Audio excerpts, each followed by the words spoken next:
What's going on, everybody? Logan here for a new video, and today I'll be talking about a new Cannonball record set by a rented Mustangs, out of all things, a rented Mustang. Now, as far as who broke the Cannonball record, it was Fred Ashmore. He went from New York to California in like 25 hours or 26 hours. And while this wasn't the best overall time from New York to California, this was the fastest solo attempt. So you didn't have anybody else there to watch for police above the road, to take over driving for a second. This was by himself. 26 hours, New York to California, which is crazy. He averaged like 105, 106 miles an hour. And there were certain spurts where he was going 159 miles an hour. And he even said, he made a comment afterwards saying that, this Mustang GT, it can only go 159 miles an hour and somebody's lying if they tell you otherwise. So he had that thing maxed out. Now, I'm sure the Mustang GT can go a little quicker than that, but since it was a rented car, I'm sure the limiter was still on there, which you can't go much past 159, but it's crazy that he averaged like 105 miles an hour.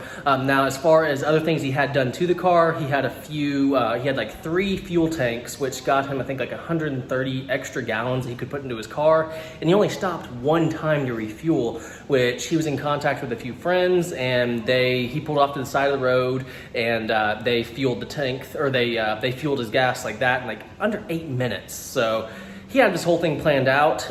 As far as total costs, it cost him like $3,000, which you look at some of these other people, some of their attempts, and they're spending over $10,000. Like Ed Boleyn, he spent over $10,000 just to prepare for his. And as far as assists, he had an electronic radar jammer. He had a radar detector and a CB radio. So he didn't really have all that much when you think about all the other things that some people use. So it's crazy he was able to do this. Now, admittedly, I didn't even know what the Cannonball was until I was watching VinWiki, and Ed, he was saying how, how his record-breaking time he had, all the stuff he had to do prepare for it. I mean, it interested me in it. So then I just started to look a little bit more into it, and there is a bunch of stuff that goes into it. Now, I know that there's already been like 50 attempts this year alone, and this year is, I guess, kind of like a weird year for the Cannonball because of the coronavirus. A lot of people aren't on the roads, so a lot of people are saying that, anything set during this time doesn't count, but I mean, come on,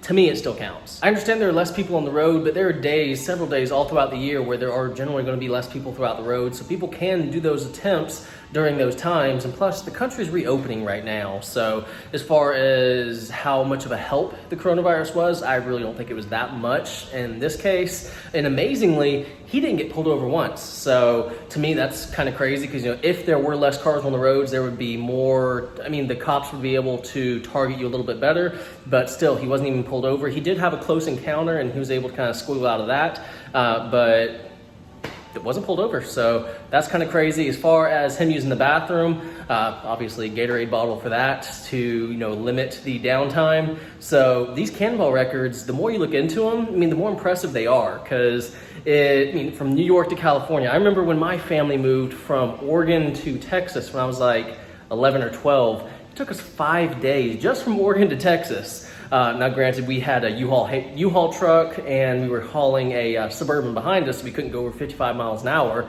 But this guy went nonstop from New York to California in a crazy time, and best of all, it was in a Mustang. Now, one thing that people are kind of calling foul on is that he didn't use the third-party verifying GPS system, but he did use Google Maps. He used the timer on his iPhone. He had his iPad that had Waze open, and he also took a bunch of screenshots during the entire thing, and also the car's timer, which he posted that as well.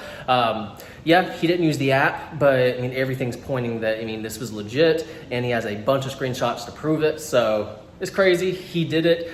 Crazy man, 26 hours. I'm sure he woke up in the morning, directly left right then just so he could have as most energy as he could, and made it in 26 hours. So let me know what y'all think down below about the entire Cannonball run. I think it was crazy. Like I said, I didn't know anything about the Cannonball run until watching VinWiki a couple years ago. He mentioned the Cannonball run. Then I looked a little bit more into it. Very impressive.